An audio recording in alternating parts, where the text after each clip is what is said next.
മക്കള് നമ്മളെ കളിയാക്കും, അതൊന്നും കാര്യമാക്കരുത്. ഒരു വൈബ് പിടിച്ചങ്ങ് പോണവടി. ആരടി അങ്ങ് സംസാരം? എന്നെ നീ എന്ന് വിളിക്കാൻ നീ ആരാടാ? വേണ്ട, മര്യാദക്ക് സംസാരിച്ചോണം. ആരാടാ നിന്റെ തള്ള? ഓന്ത് നിങ്ങളെ നോക്കി കൊഞ്ഞാണം കുത്തുന്നു. ഫ്രണ്ട്ഷിപ്പ് ആണ് മെയിൻ. ഞങ്ങള് കൂട്ടുകാരാന്ന് നാട്ടുകാരോട് അങ്ങ് പറയും, പക്ഷെ വീട്ടുകാർക്ക് അറിയത്തുള്ളൂ കയ്യിലിരിപ്പിന്റെ കൊണ എന്തുവാ. പിള്ളേര് നമ്മളെ ഇരട്ടപ്പേരൊക്കെ വിളിക്കും, പക്ഷെ പിണങ്ങരുത്, മിണ്ടാതെ ഇരിക്കും. പക്ഷെ പിണങ്ങരുത്, മിണ്ടാതെ ഇരിക്കും. എപ്പോഴും ഒന്നും അവരെ വിളിക്കരുതും. അവർക്ക് തിരക്ക് കാണും, കാണുമ്പോ അവര് തിരിച്ചു വിളിച്ചോളും. എന്താ ഫോൺ എടുക്കാഞ്ഞത്? ഞാൻ എടുത്ത് എപ്പം അവസാനം കട്ടാറപ്പഴാ നീ എടുത്തത്. അപ്പൊ എടുത്തോണം. നമ്മൾ അവരിൽ ഒരാളാകണം, നല്ല ബോണ്ടും വേണം. എന്നിട്ടെല്ലാം കുത്തി കുത്തി പറഞ്ഞ അടിയിൽ കുത്തം കൊടുക്കണം. അല്ലെങ്കിൽ ഇവന്മാർക്ക് പെണ്ണുങ്ങളെ ഒരു വിലയില്ല. അതെങ്ങനെ വില കിട്ടണമെങ്കിൽ ജോലി വേണം.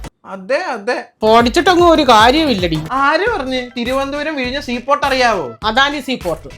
അവിടെ ഏറ്റവും കൂടുതൽ ജോലി സ്ത്രീകൾക്കാണ് കൊടുത്തേക്കുന്നത്. ചെറിയ ജോലിയും കൊടുക്കും, ആണുങ്ങൾ അത്രയും ശമ്പളവും കാണത്തില്ല. ആര് പറഞ്ഞു? ഇന്ന് 9 സ്ത്രീകളെ സെലക്ട് ചെയ്ത് ട്രെയിനിങ്ങും കൊടുത്ത് ക്രെയിൻ ഓപ്പറേറ്റേഴ്സ് ആയിട്ട് നിയമിച്ച്. അറിഞ്ഞോ? അതും ആണുങ്ങൾക്ക് കൊടുക്കുന്ന അതേ ശമ്പളം. അല്ലേലും പെണ്ണുങ്ങൾ ചെയ്യാത്ത ഏത് ജോലി ഉണ്ടടാ? ഇപ്പൊ ട്രെയിൻ ഓപ്പറേറ്റർ വരെ ആടാ പെണ്ണുങ്ങള്. അല്ലേലും പെണ്ണുങ്ങളെ പൊളിയാ. ഒരു 500 ഉണ്ടോ മന്തി മേടിക്കാൻ? ഓ, വല്ല പെണ്ണായിട്ട് ജനിച്ചായിരുന്നെങ്കിൽ ക്രെയിൻ ഓപ്പറേറ്റർ ആയിട്ട് നല്ല ശമ്പളവും മേടിച്ച് ജീവിക്കാനും. Happy women's day.